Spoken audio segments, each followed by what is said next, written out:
The broadcast is now starting. All attendees are in listen-only mode.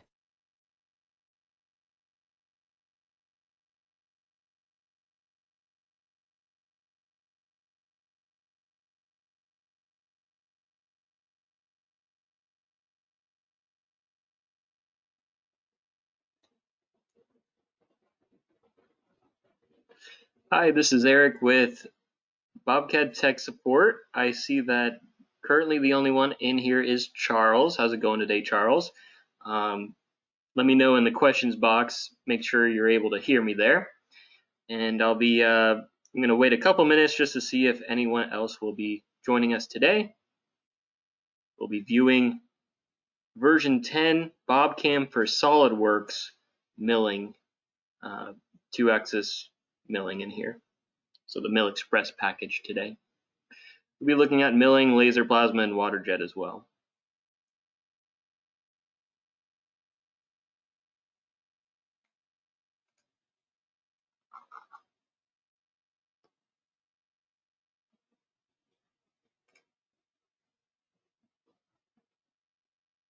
And Charles, I know you have the standalone version of BobCAD. Not sure if you have the plugin here for SolidWorks.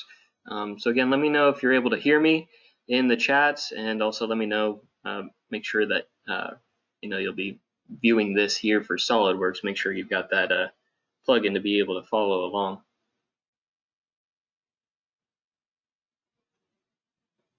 Again, I'll just be waiting a couple more minutes just to see if anyone else will filter through.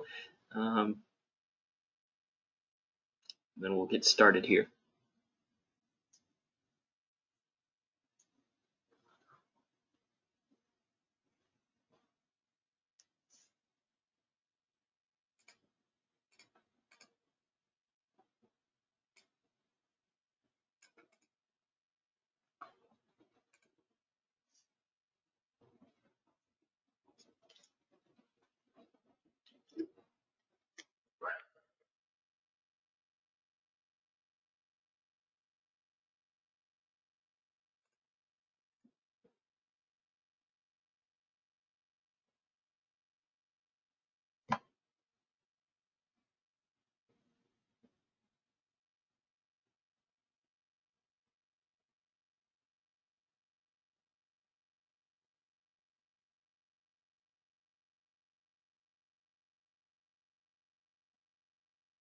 All right, it's already 5 after, so I'll get started. Hopefully there'll be some more attendees coming through. And yeah, again, please let me know, Charles, if you're able to hear me. Please let me know in the chat there so that I'm not just going through the visual and nobody can hear me there. This is one of my first few webinars that I've been doing. Again, my name is Eric. I am the demo tech with BobCAD. And with that, let me close out of chats. Okay. All right, just in our chat system here with the webinar. Again, I am the demo tech with BobCAD. My name is Eric, and I'll be doing the webinar today. So I do tech support tickets for any customers in need of help, and then I also do demonstrations of the software program for any customers that want to see a new module in the software program, or any potential customers that want to see the software program in its entirety. I do the demonstrations of those. And today we'll be looking at the plugin BobCAM for SolidWorks version 10 and looking at the Mill Express package. So that will be all the 2.5-axis machining operations, including all the milling operations for a router, and also 2-axis mill, which includes laser, plasma, and water jet applications.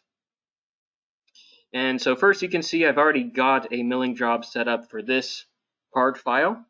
It has the stock as a rectangular piece of stock here with a pocket and then a profile on the outside with multiple passes. That's my milling job I've got created, and I will start from scratch.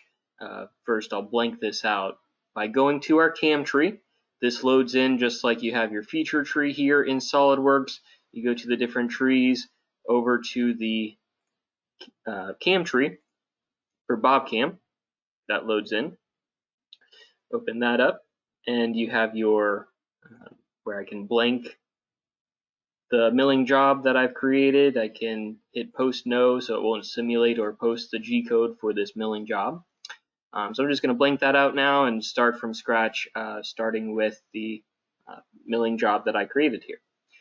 And we start by right-clicking on CAM defaults and starting a new job. We also have this newer option here at the top, this icon to start a new CAM job. And then we can go to the milling job type. I also have options for turning, mill turn, wire EDM is a new feature in the plugin for SolidWorks now. We're able to support that as well. And under the milling job type, you can see the different machines that we have. We have our BobCAD 3-axis mill, and then also our other BobCAD machines for 2-axis mill, including laser, plasma, and waterjet here. So I'll be selecting BC 3-axis mill and checking the green check mark for the next page. Will give us the option to create a or select a workpiece, so defining our 3D model. Our next page is defining the stock, whether it's rectangular, cylindrical, or any other shape for our initial stock. We can extrude it from wireframe from a sketch in SolidWorks, select an existing solid model or an STL file. We can also revolve a sketch around to make a cylindrical piece of stock. And what I like with selecting the geometry, say if I wanted to extrude wireframe to create the solid model of the stock, I can go here to my feature tree and drop this down, and if I had a sketch or a solid model I wanted to select for the solid model here, I can easily just go down here and select the sketch within the feature tree. So it is fully integrated in SolidWorks, where we're able to select geometry from the feature tree instead of having to select it here in the CAD workspace. So from here, we've got our rectangular stock. I could make it larger or smaller here with these dimensions. Maybe I'll make it a little more even. I'll say 6 inches by 6 inches in the X and the Y direction, and keep that Z dimension at 1 inch thickness of the stock.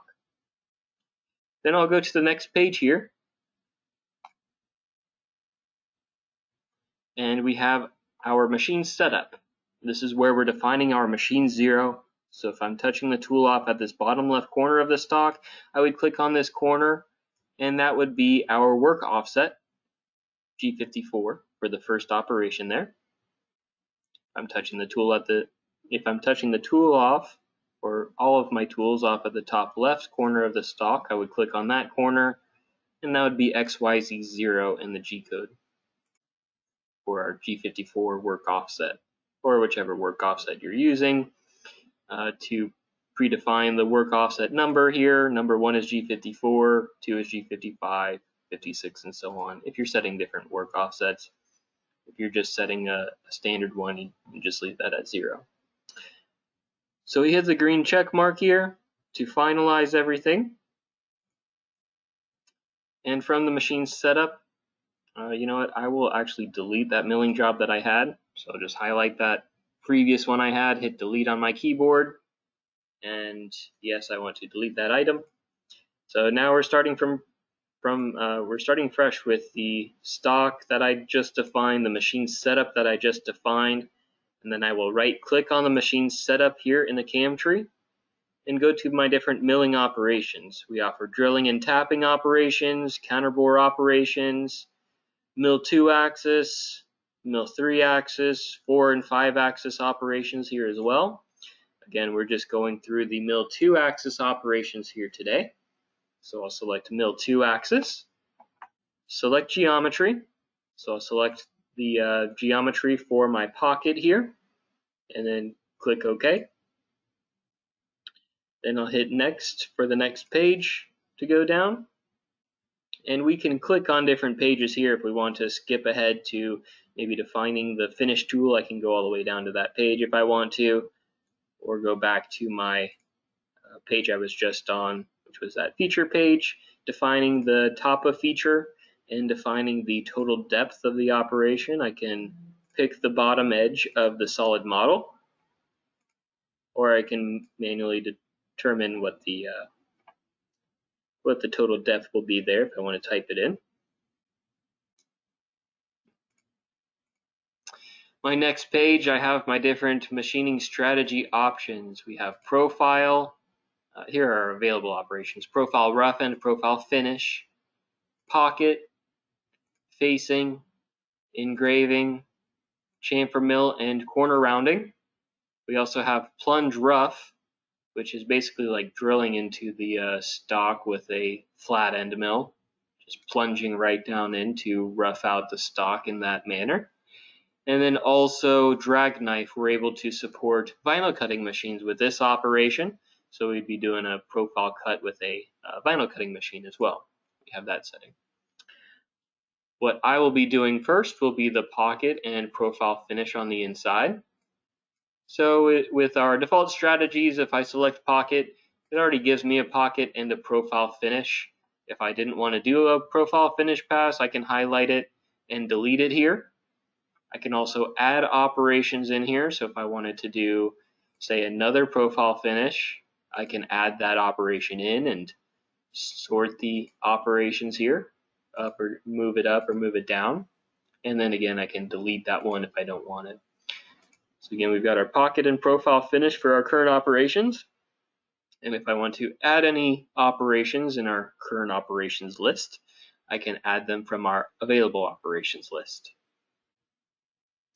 Our next page, we'll skip this for now. This will be for profile cutting. We'll go back to tabs for cutting on the outside profile. We can take a look at that. Our next page is for posting. Again, we can set our work offset number just like we did for machine setup. We can set different work offset numbers for each feature. We can define our tool and our feeds and speeds.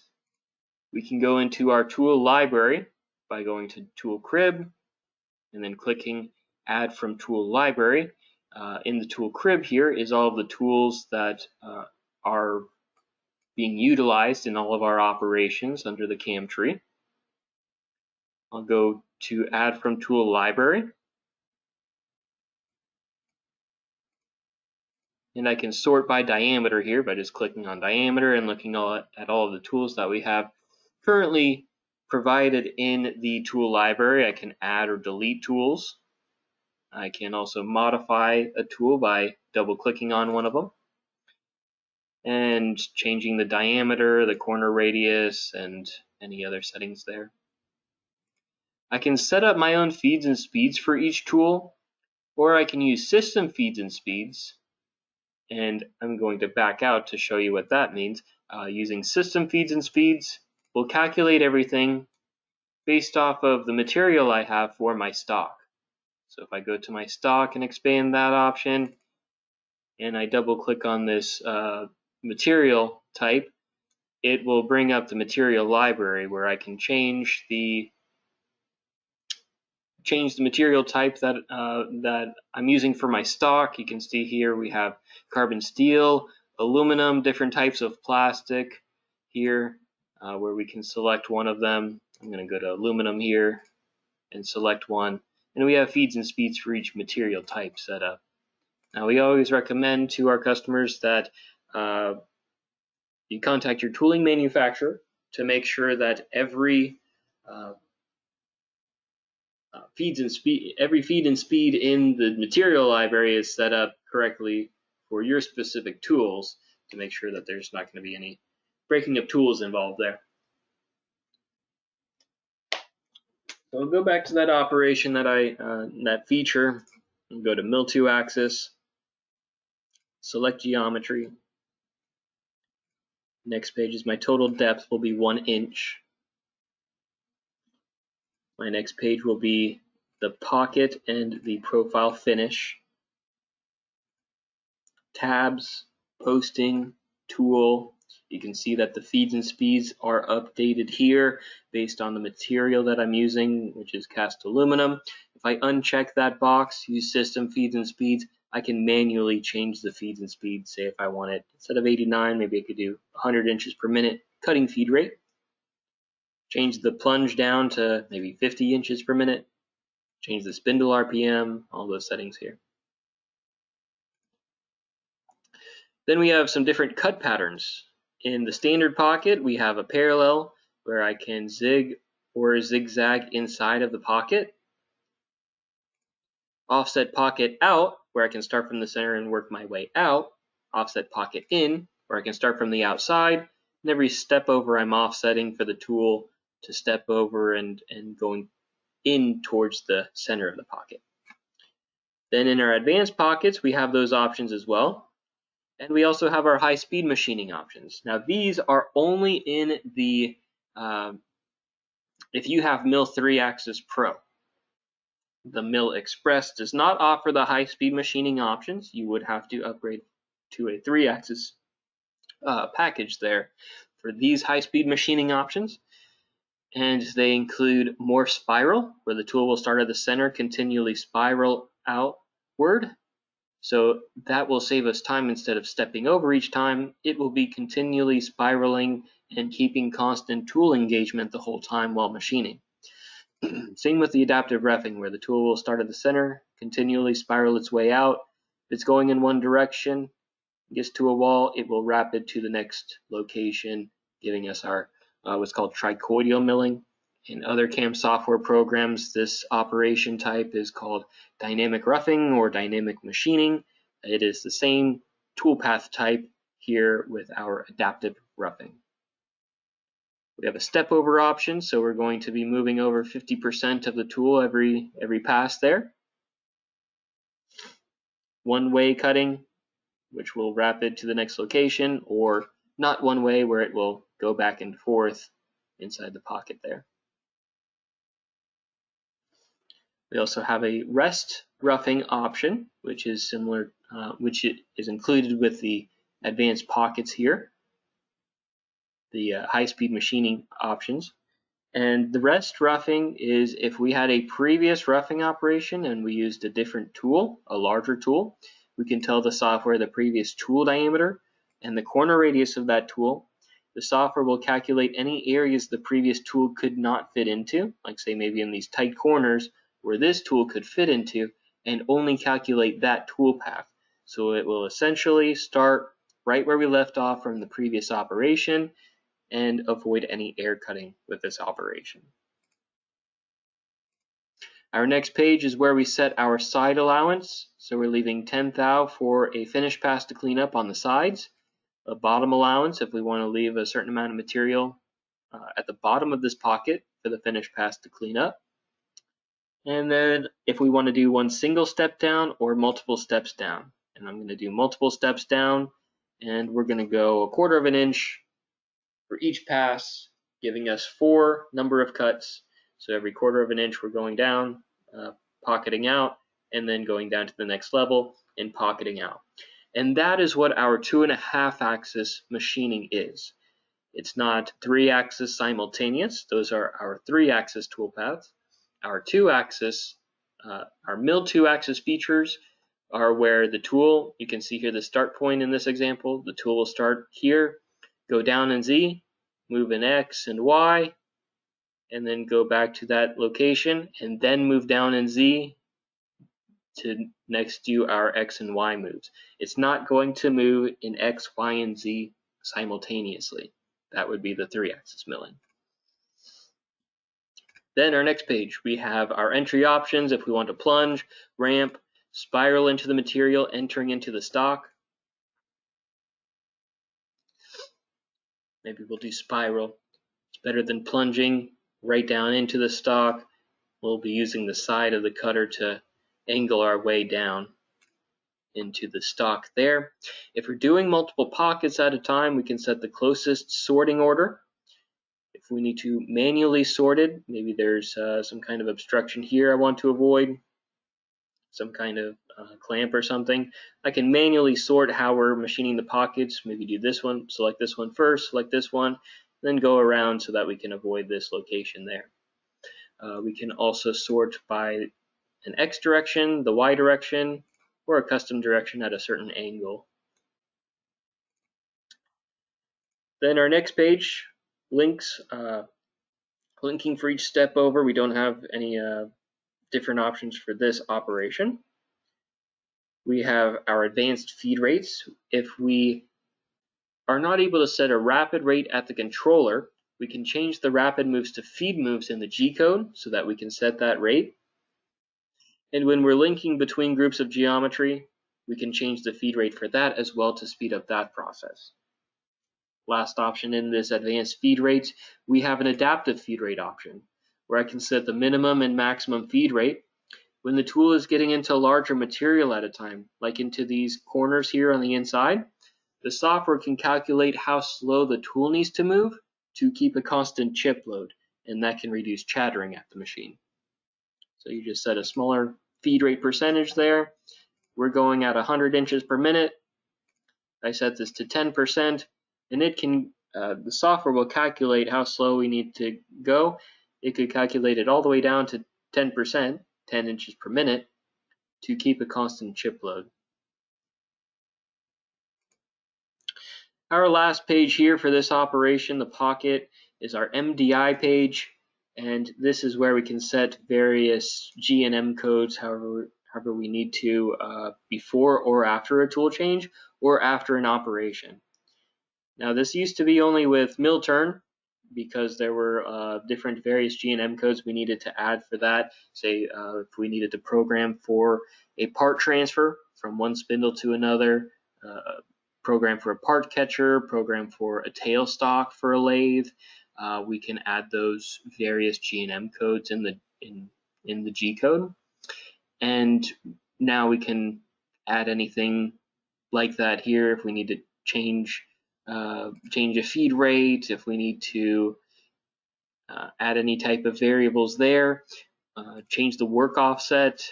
Also raw text, if we wanted to add a comment in anywhere in the G code, we could add that in there as well.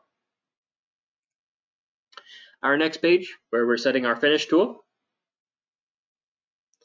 Just going to leave these parameters, the feeds and speeds set up to where they are by default, based on the material I'm using.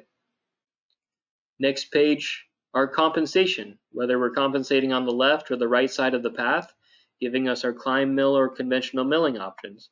So the left system comp will be going counterclockwise, and then if I set it to right, it'll be going clockwise to offset for the radius of the cutter. We have options for spring passes, so if we want to do multiple passes, multiple finish passes, we can set the number of passes here. We're just going to do one pass. Zero allowance for the side and the bottom surfaces. It's just going to be one pass, and we're again going right down to size of the surfaces I've selected that we're machining for the pocket, and one single step down, all the way down to 1 inch. We can set a lead in and a lead out. So if I don't want to start right on the edge of the surface, I can vertical would start right at the edge of the surface. If I don't want that, I can change it to parallel, right angle, circular options at a certain point location. I'm going to go at a right angle, so it's going to start offset a little bit out here and then work its way in at a right angle before doing the profile. I'll do leave it at 1/4 of an inch, leave it at 1/4 of an inch for the lead out as well. Corner types, if I'm going around on the outside of sharp corners, we do have different options for loop radius, loop length, triangle, bisect line. Now with these, when it's doing a profile on the outside, it will loop around so that it doesn't stall too long in the corners. Not too much of an issue for milling, but I usually show this with plasma machines especially so that it doesn't stall too long in the corners to burn into the corners there. You can take a look at that with the laser plasma and water jet. So I'll leave these both at sharp corners. Machine sequence again, if I want to set a certain sorting order, if I'm doing multiple profile cuts. Advanced feed rates, again, we've got our rapid moves. We can set a feed rate for our lead in and our lead out here. and MDI page again. MDI stands for manual data input. So any type of manual data you want to add in, say for example the raw text, you want to add any comments or any various G&M codes, that manual data can be input on this page. After all of that is said and done, we will hit compute, and we will have some toolpath on the inside of this stock. The inside of the part file you can see there. Now we could simulate it. I'm not going to simulate until we're done with the profile cut, but I can simulate each operation individually. Say if I want to just look at the pocket operation here and don't have to go into simulation, go back out of it every time, I can right click on the operation here under the feature in the CAM tree, right click and then go to backplot. I can play it, set the speed, move the progress bar to see any location I want to go to with this pocket operation. While it's playing, I can stop it and step forward for each feed move there, and I can take a look at the current tool location, the feed rate it's moving at, and then play it a little faster there. So you can see that spiral entry in that toolpath, and then going around. I'll close out of it, and then we will be going to the profile cut for the outside by right clicking on machine setup again, machine setup 1, right clicking, go to mill 2 axis again. I will click select geometry, and now again I could go down the feature tree and select the sketch if I have it for the profile of the part file. I can individually select all of the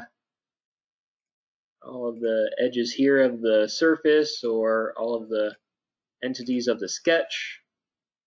I'm going to delete everything I've selected because there's an easier way to, so I right click in this box, go to clear selections, delete those. There's an easier way to select the geometry too for chain selecting.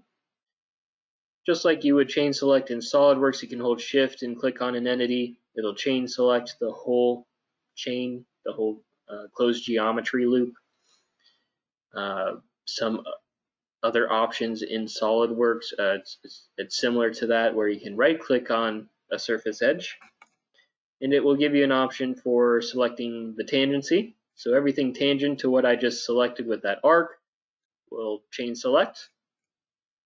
Right click and we have select loop, and so it'll select this chain selection, or if I click the arrow, it'll chain select everything from this arc in this direction. So that's the loop selection I want there, and so I will click OK. My next page, it'll be the total depth. I can pick the bottom edge here again of the part file. Next page, profile rough and profile finish. That all looks good. Now we can come to this page for tabs. So when we're going around the profile cut here, the cutter could go around, it can retract here, go across and plunge back down, leaving tabs along the corners or along the sides of the part. If this is being cut out of a large sheet, say a big sheet of like MDF or a piece of plywood, 4 foot by 8 foot sheet normally is utilized. And if we don't have a vacuum table, we can leave tabs along the path so that it doesn't fall out of the sheet and move on us. It'll stay in the sheet until we cut out those tabs later. You can also use manual tabs if you don't want it right there in the corner. Just deselect that one. And then we can select different ones going around here. Say like a couple right here, so that you can see those as well on the sides. But I'm not going to do tabs for this one. That can be for another webinar there. Next page will be work offset number. Leave at 1. Next page will be our tool page. We'll leave it with that 1/2 inch flat end mill roughing tool. We'll leave those default cutting feed rates. On our next page, if we're doing a standard profile cut, we also have options for doing a contour ramping. So it'll do a helical ramp down into the material the whole time. And side roughing, where we can start from the outside of the stock and work our way in. So we want to do multiple passes here because I don't want the tool to come in around this arc and have too much of a workload there. I'm going to set the step over, maybe do 1/4 of an inch for each step over there, and we'll say 3 number passes. Leave the compensation to what it is there. Go to the next page. Leave our side allowance and our bottom allowance to what it is. And we'll do multiple steps down as well. We'll just do a 1/2 inch. So it'll go down 1/2 inch, cut across, go down again a 1/2 inch, and then cut across to the full depth of 1 inch. Next page, we have options for our lead in and lead out. Let's do circular for this one. So it'll start here and then come across and do a 1/4 of a circle there to lead in tangent to the profile. Corner types, again, we've got those different options there that we discussed. Machine sequence, advanced feed rates, MDI page, and then another profile finish where I'm setting, going to use that 1/2 inch flat end mill as my as a finish tool. We've got a rough and a finish 1/2 inch flat end mill. We've got our system compensation here and all of the same parameters as we went over with the previous profile finish. Our allowance, single step or multiple steps, lead in, lead out. I'll actually do a circular lead in, lead out again for the finish pass. Corner types, machine sequence, advanced feed rates, and MDI page. Once everything is finished with that, we can click compute. Now I can see that the toolpath is inside of my part file, which obviously I don't want. I can change that by either highlighting this default change start point. I can see the reason why it is inside of the part is because the arrow here is going in this direction, so it's going counterclockwise, and the system compensation is offsetting to the left. Now I can either reverse the direction so that it goes clockwise and offsetting to the left, or I can stay going counterclockwise and offset to the right with the system compensation option right here. Now I'm going to leave it going to the left, offsetting to the left, but I'm going to go clockwise by right-clicking on default change start point, selecting reverse direction. So you'll see the arrow moving from the left direction to the right direction here. And then I'll right-click on the feature and hit compute all toolpath again to recompute for that. And it looks kind of like a weird lead in, lead out for that location exactly. So I'm going to move it over a little bit. Let's say I'm going to start at the top here. And I can change that start point by right-clicking again on default change start point and going to modify. And I'm going to click right here at the top and then click OK. Again, right-click on the feature and compute all toolpath. You'll see the lead in and lead out go from here to the top. There we go.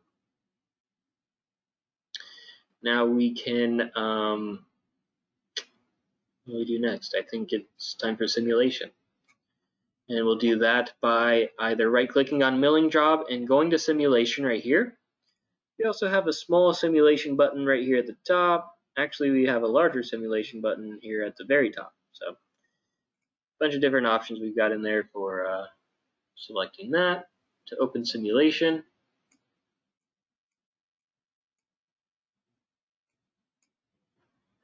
And so we've got our run option, so I'll just hit run. Under NC mode, I can drop that down. We also have time mode and length mode. NC mode will show us how many lines of code, estimated to be about 11,000 lines of code. Drop that down, go to length mode. It says the tool will be traveling about 488 inches. Change it to time mode. Estimated time for these operations is going to be 5 minutes 34 seconds. And that's based on the feed rate that I've set up for the pocket, the profile on the outside, and then our profile finish on the inside and outside.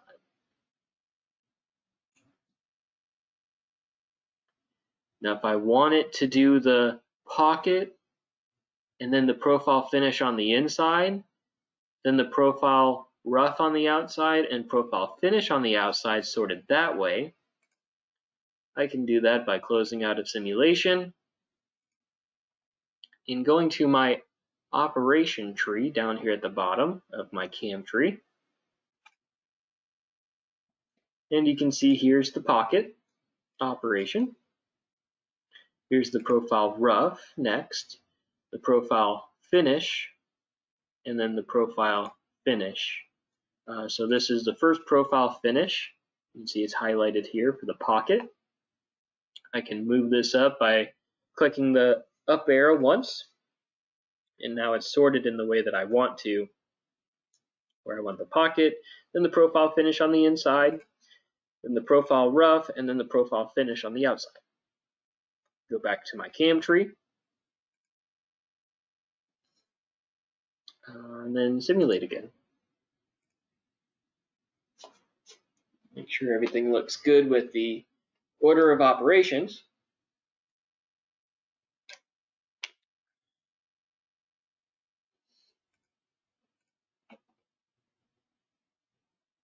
I can change the run speed here of the simulation with this slider bar. You can see that it shows the toolpath within simulation. If I want to turn that off, I just click on toolpath here. I'll speed up the process. Here's the pocket. And then next will be the profile finish afterward on the inside.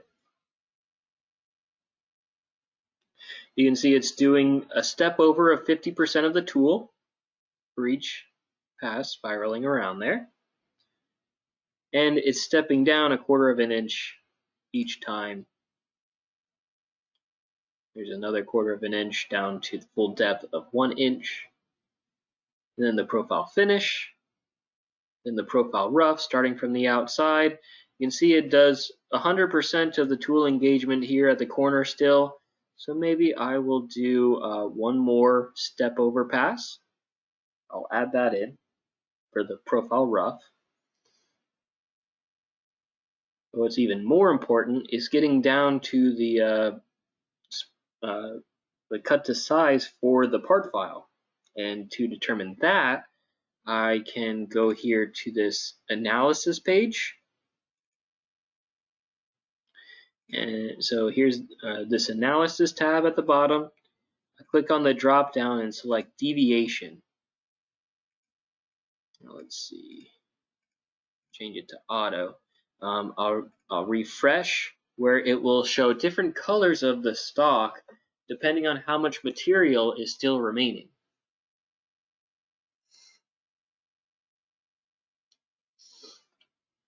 So here everything in green is cut to size. If I zoom in, you can see there's still a blue color, which showing there's more than 45 thousandths of an inch remaining here in the corners on the inside.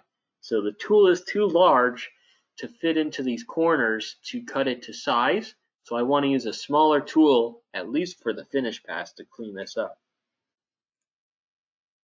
So that is in our profile operation here. The second feature, so I'll right click on it, go to edit. For my roughing tool, I'll go to the patterns page, add an extra pass for my number of passes, and then I'll go to my finish tool and change that tool to a 1/4 inch tool instead of a 1/2 inch tool. I'll go to my tool library, I'll sort by diameter, and I'll change it to a 1/4" tool instead.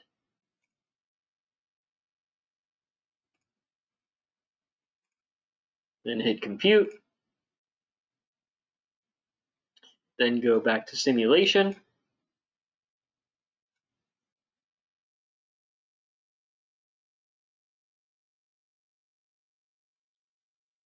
And I'll play through it and make sure everything is cut to size from there.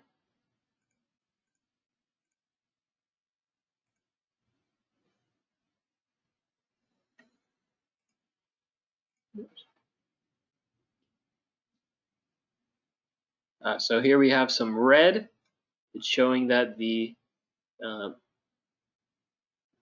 flute, the tool here, the cutting part of the tool here in yellow is not tall enough to cut along here. It's cutting along with a non-cutting part of the tool. So I'll want to change that. Go back to my finish tool. And instead of the flute length, instead of 3/4 inch, I'll change it to 1 inch. Just don't like seeing any red in simulation.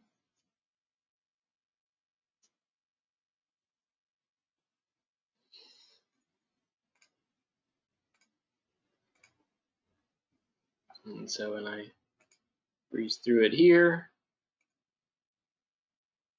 and run the whole simulation, then I will go back to the deviation page here and refresh. It'll show me the different colors here. Everything should be in green. Just make sure there. Because the arc is a 1/4 inch. So a 1/4 inch tool will fit in this 1/4 inch arc.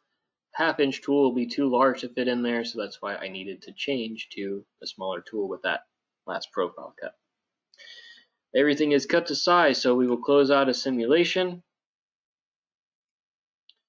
We can right-click on the milling job again, and we can post the G-code here with this on the second option, post.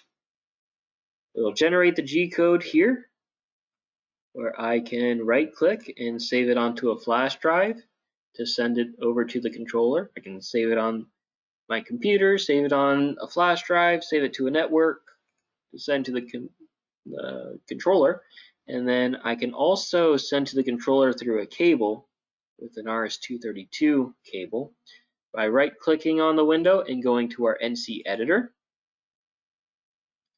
Here in our NC editor, we are able to change the G-code if we want to as well. If we want to make any modifications, we can see everything here in the G-code. It is color-coded, so comments here in green, XYZ moves are different colors, so we can easily find what we're looking for.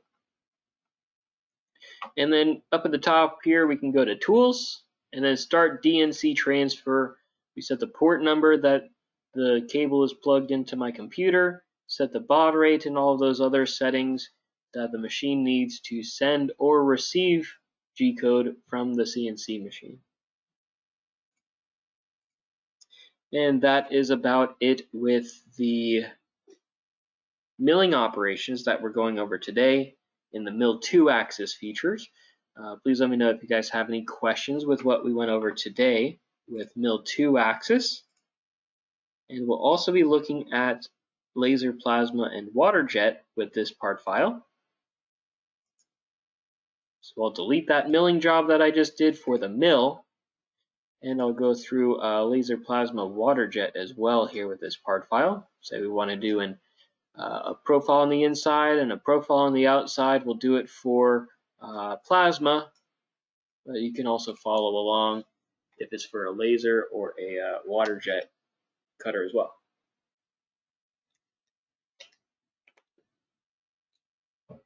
So we start again by going to a new CAM job up at the top. It'll be under the milling job type, but when I select the drop down for the machine, instead of a milling machine, I'll select either laser, plasma, or water jet machine. I'll select plasma, click OK, select my workpiece, next page, select my stock, Next page. Select my machine setup. I'll click at the bottom left corner if this is your work offset for this operation. And then I will finalize with a green check mark. From there, just like with the milling operations, we right-click on Machine Setup 1 and go to Mill 2 axis. Select my geometry. And for this profile cut, I'm going to do the inside and the outside profile all in one operation here. So I select my inner geometry first, then select my outer geometry next. Right-click and select tangency.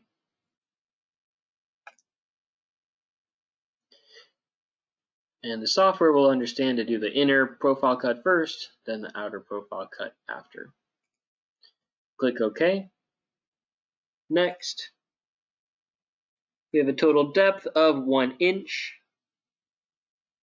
Next, we'll delete the profile rough. We're just doing a profile finish pass for either a plasma or a water jet cutter.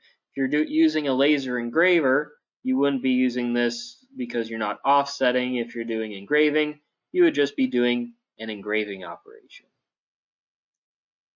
I'm doing profile since I'm offsetting for the kerf of the plasma cutter. Next page, we have options for tabs again. So if we don't want the center of the part file, the center of the part to fall down onto the table of the plasma table, we can leave tabs along the profile cut there. I'm not going to leave any tabs there. I'm going to go to the next page. Work offset number. Next page, our plasma tool here. So diameter would be for the full diameter of the beam of the plasma cutter there. It'll offset for half of that. And then I can set the feed rate in inches per minute. A pierce dwell time, the cutter would turn on and wait for a certain number of seconds I set here to make sure that the cutter goes through the material before doing the profile cut. Other power setting, pulse frequency options, torch height control. If the torch can move up or down in Z, we can set that number here as well. If not, we can just ignore that box as well. Then we can set up a table by going to our tool library for plasma. So we go to Tool Crib, we go to Add from Tool Library, and this is where we would have a table set up. Right now I've got steel, 1/2 inch set up already. I'll change it to, I'll add one and say, for example, steel is the material that I'm cutting out of, and the material thickness is 1 inch thickness. And I'll set the diameter at 100 thou. I'll set the cutting feed rate for what the machine tells me. If the machine manufacturer tells you to set a cutting feed rate of 100 inches per minute for 1 inch thickness of steel material, that's what I would enter in here. So I don't have to change it every time. I just select that out of the table. And since, for example, if my machine manufacturer tells me that's the recommended feed rate for steel at 1 inch, then I've got that already in my table by default. Just select it. Got all the parameters set up for that material type and thickness of material. Next page, system compensation. Now we don't have climb mill or conventional milling with plasma, so it doesn't really matter if I compensate on the left or the right side of the path there. Parameters, single step down, we're just doing one pass. Then our lead in and lead out options. If I want to go at a right angle leading in, I can do that here. Do it at a 1/4 inch. Corner types, so again, I'm going to select, well, I don't have any sharp corners with this. I'm not sure if it'll do a loop radius around here, but we can try that, see how that looks. I think it's only for sharp corners though, but we'll see. Machine sequence, closest will sort it specifically with a the inner profile cut first and the outer for all of my shapes that I would have in here. No sorting. If I want to do all of the inner shapes first and then the outer shapes of everything, I can do that here. So, like for example, closest might be like the inner shape and then the outer shape of one shape, and then the inner shape of and the outer shape of another, depending on the closest, the fastest run time. If I want to do all of the inner shapes first, select them all first, and then select the outer shapes next with no sorting. Set it in an X or a Y direction there. Closest should give you the fastest time though, so it may do all the inner first and then outer next. Then advanced feed rates. Again, setting rapid rate, setting a feed rate for my lead in and lead out, and then my MDI page. I'll hit compute. And so it's cutting on not where I am wanting it to cut. Instead of the inner cut, it's cutting on the offsetting on the outside. So again, I just right click on default chain start point, select reverse, right click on feature, and select compute. Now it looks good. It's going to cut here. Go at a right angle and doing an inner profile. Start out here, come in at a right angle, and then doing the profile. Then we'll look at that in the simulation.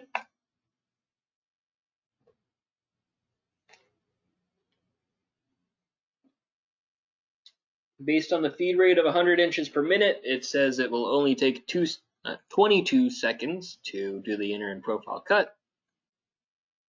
Maybe slow it down because it's going to go pretty fast. There's the inner profile and then the outer profile. You can see it starts at a right angle so it doesn't cut right into the material starting out. This is the material that I have. It starts here and works its way in.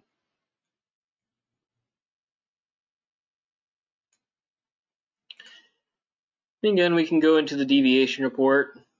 Shouldn't be an issue though because the tool is only 100 thousandths in diameter.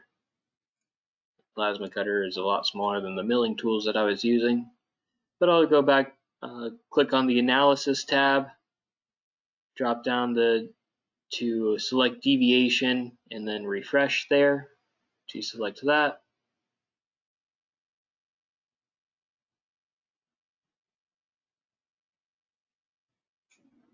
Taking a minute to refresh here.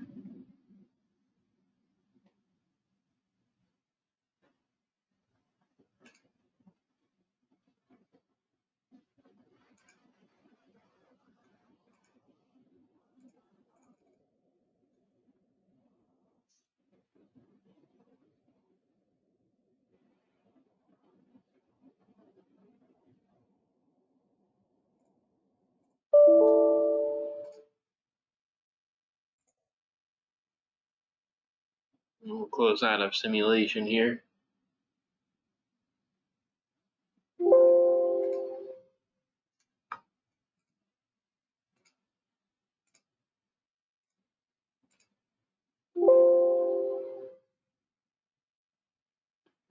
While this is still loading here, just let me know if you guys have any questions with any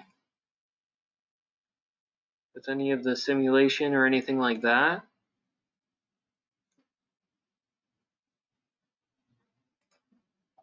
With milling or with the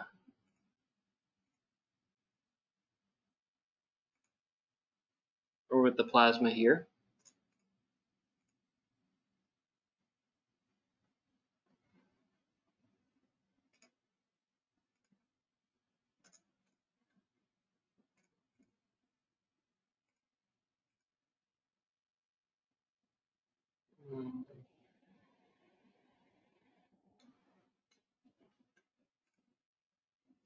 And then once everything's out of simulation, we can post the G-code again, right-clicking on milling job, going to post, and then again right-clicking and saving, putting onto a flash drive and sending it over to the controller from there. Once everything is finished, generating the code and sending it to the machine, And then you can go back to the milling job and modify anything that you need to. Save it as a SolidWorks part file, or you could save it as a SolidWorks assembly file as well, and it will retain all of the toolpath for each of the features here in the CAM tree for BobCAM for SolidWorks. So then when you go into a new part file, or if you modify any of the geometry in the SolidWorks part file, you just reselect geometry and recompute, and then you can generate the new G code from there.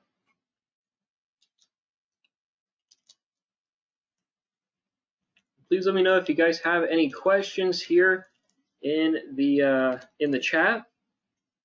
Thank you guys for viewing the Mill 2-axis BobCAM for SolidWorks version 10. And one other thing that I was going to say was the Mill Express package that we saw with milling, and also programming for laser, plasma, and water jet. And also, if you guys have any questions moving forward, you can also contact us with our email address being support@bobcad.com, and our phone number is 727-489-0003.